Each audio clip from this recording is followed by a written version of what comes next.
Babe, I'm not staying, I just wanna play. In the party, he just wanna rump. Big boobs in the bus, they plump. She a baddie, she knows she a 10. She a baddie with her baddie friend. Hey baddies, welcome back to my channel, or welcome if you're new. Let me not be rude. For those of you who are new, welcome to Styles by Baddies. I post new videos every week, and they all revolve around beauty-related content, along with me giving a voiceover, telling you guys a story time to keep you entertained. So be sure to subscribe and join the family. If you want to be featured in any of my videos, email me your stories at stylesbybaddies20@gmail.com.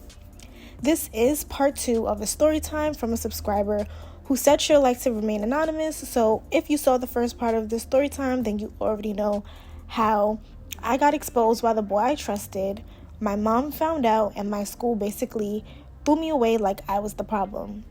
They kicked me out and made me transfer to an alternative high school, all because I was a distraction, and things only got worse for me. So basically, I walk into the alternative high school on my first day, and when I tell y'all it was like a jungle in there, I'm not exaggerating.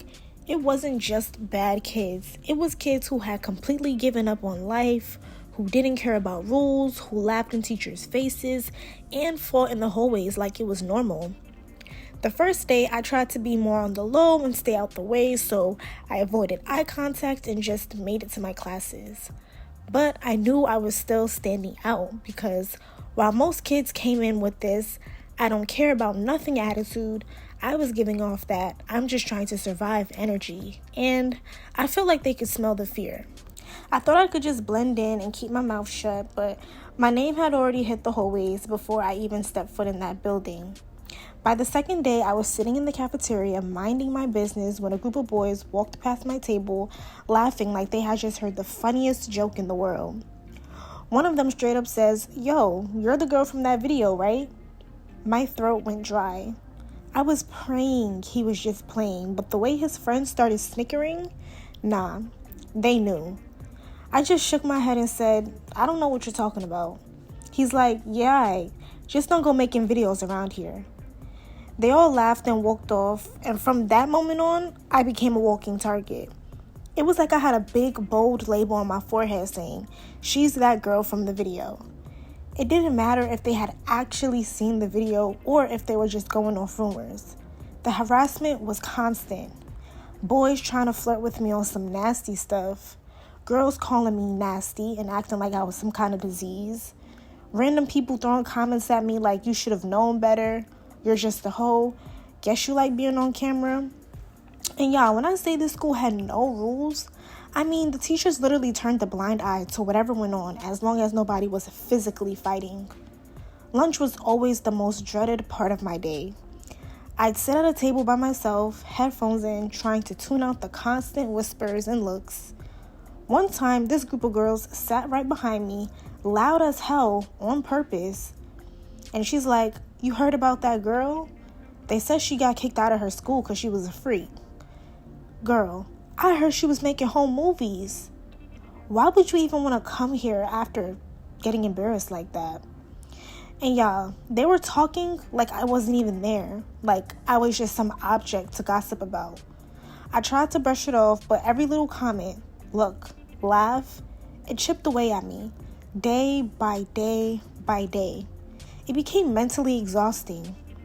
I made it about 3 weeks at that school before I finally snapped. It was gym class, and I was sitting on the bleachers trying to stay out of everybody's way. This one boy, let's call him Dante, kept throwing nasty comments my way, talking about how I was quote-unquote lucky they didn't allow phones in school because he wanted to make a movie too. I tried to ignore him, but then he kept going and going and going. And the more I ignored him, the bolder he got. He walked up to me smiling like he was enjoying every second of my misery. He was like, "What? You can take it on camera, but you can't take it now?" And I don't know, at that moment, something inside me just snapped. I stood up, got in his face, and said, "Say one more thing and I'll make sure you regret it." He laughed, of course. "Oh, what you gonna do?" So I swung. Yep, I swung on him. And when I say I put my whole soul into that punch, I felt his nose crunch under my fist. Of course, I got suspended for a whole week and nothing happened to him. They told me if I got into one more fight, I'd be kicked out of the alternative school too. And once that happened, my only option would be juvenile detention school. When I got home, my mom completely lost it. She yelled about how I was throwing my life away, about how I needed to grow up and stop making everything worse. But I couldn't even argue back because in that moment, I didn't care anymore. The pain, the humiliation, the constant harassment, I was over it. I locked myself in my room and just cried for hours. That moment, it was my wake-up call. I realized nobody was going to save me. Not my old friends, not my mom, and definitely not the school system that blamed me for everything.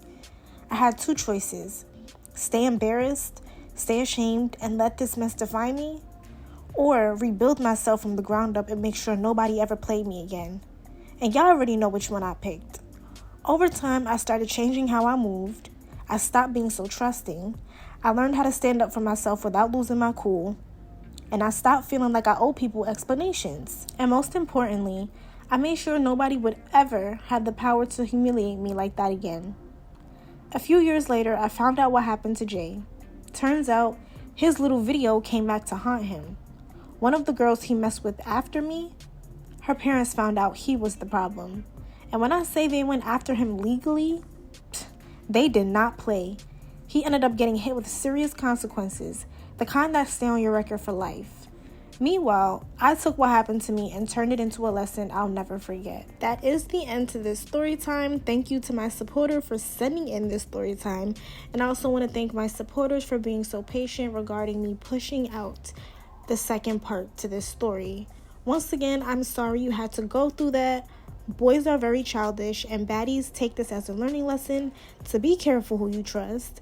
But if you've ever dealt with a situation like this, let me know in the comments or in my email, of course. I'd love to hear how you handled it. Don't forget to like, comment, and subscribe for more stories. Bye, baddies. See you in the next video. Babe, I'm not staying, I just wanna play. In the party, he just wanna romp. Big boobs in the bus, they plump. She a baddie, she knows she a 10. She a baddie with her.